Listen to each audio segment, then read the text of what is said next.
How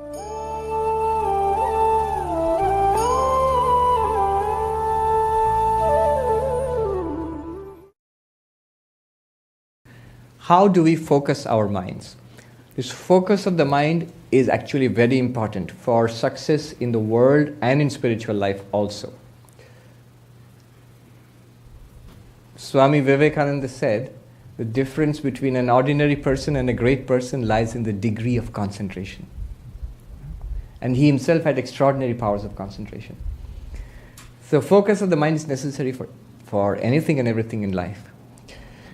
Now, the yogic approach, the Raja Yoga or Patanjali Yoga approach, that is the science of concentration par excellence.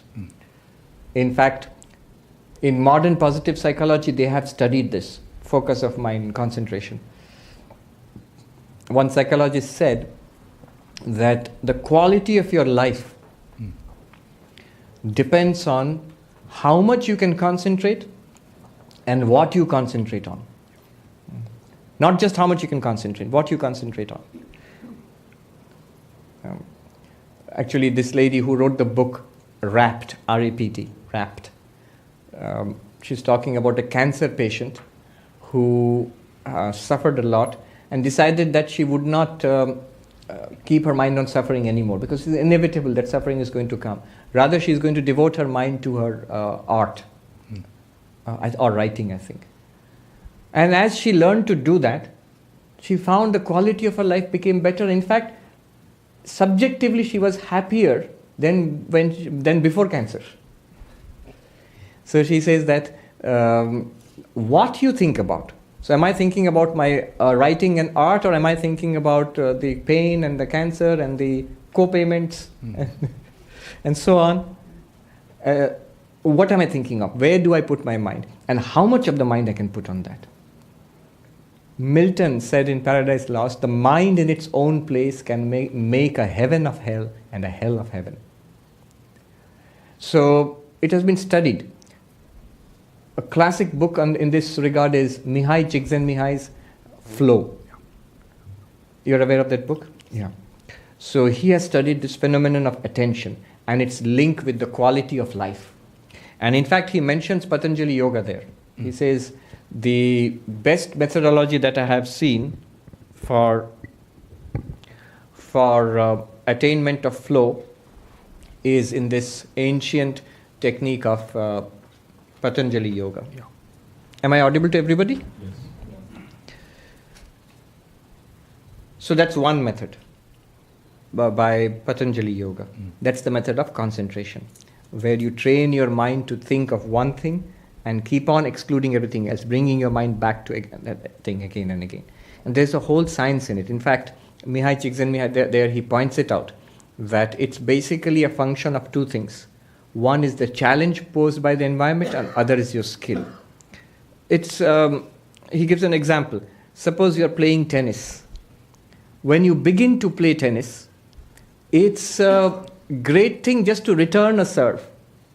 So all your energies and your concentration, focus, you're all aroused and ready to face the challenge. And if you're able to return the serve, that is, you attain flow there. Yeah. But that flow point, it's a match between the challenge and your skills. Your skill is exactly up to that level. But then this point of flow is dynamic. After some time, what happens is, if you keep just returning a serve, it becomes boring after some time because your skill has now exceeded the challenge. Now you need to up the challenge. So maybe you need to play a game. Then you maybe need to play a game against a good player, and so on. So this flow, focus, is a question of challenge and skill. Too much challenge, like in a workplace which is full of pressure, many people know in Manhattan it's like that. Then if your skill, your capacity is below the level of challenge, it leads to anxiety. Yeah. Uneasiness, anxiety, strain. If the challenge is way below your skills, it leads to boredom. If they're well balanced, at that point you get flow, focus, what you're asking. What does that mean practically? Practically what it means is that if you want focus and flow, you need to increase the challenge to meet your abilities. If the challenge is beyond your abilities, the environment is putting too much pressure on your abilities, then you need to break it down into smaller chunks and deal with it one at a time, a little bit at a time, manageable bits at a time. That's in principle. It's easier said than done. But there are other things to consider also in focus. One thing is, one thing which scatters our minds is self-interest. If I am in it for myself, if my idea is that I am in it for this particular person, then always I'll be tense. What have I gained? What have I lost? How much do I get out of this? I'm not relaxed anymore. Selfishness leads to a scattered mind. It can lead to a kind of narrow focus on my own interests, but always it will be vulnerable and you're open to anxiety and fear and frustration. Unselfishness. The unselfish mind is relaxed mind. So the more you are about doing good to the organization you work for, the family unit you are with, or the community, or in general for others, you are relaxed about yourself. Or you are worshipping God in your actions. You're offering all of your actions up as worship of the Lord. It's not so much what I'll get out of it. Swami Ranganathanandaji said, what is spirituality after all? Simplest definition of spirituality, most practical. He said, spirituality is, when I close my eyes, I find peace within. When I open my eyes, my attitude is, what can I do for you? With eyes open, what can I do for you? Here is the world, what can I give, what can I do? And I close my eyes, there is peace within. Our problem is just the opposite.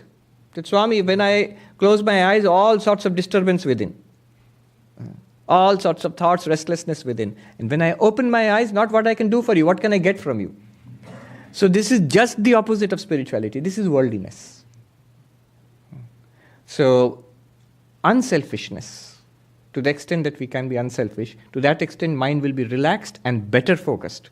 The focus which comes out of selfishness is a narrow band focus, which leads to unpleasantness and tension and frustration. Another insight. Love leads to focus. So what I love, my mind automatically is drawn to that and easily focused, without all sorts of techniques. You don't have to do this breathing technique, this thing and that thing. It automatically leads to focus there. So for example, a mother in a house looking after the young child, right? So because the mother loves the child, because the mother loves the child, all activities are done. She's cleaning, cooking, taking care of the child's homework, getting ready to take the child to school, and so on. All of that is being done, and yet the mind is focused on the child and the needs of the child, right? So love leads to focus. Bhakti, devotion to God, leads to focus automatically and easily, without effort, effortlessly so.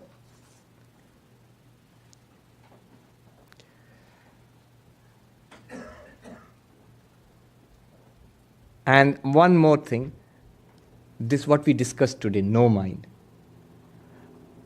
When you realize that you are that one existence consciousness bliss, and all of this world is your appearance, then the mind remains calm and steady, like the unflickering flame. Look at the mind of that prince, the story of the princess of Kashi. The mind of the prince was disturbed and agitated. You will smile and say, unnecessarily so. For what? But that's exactly our condition. Unnecessarily so. For what?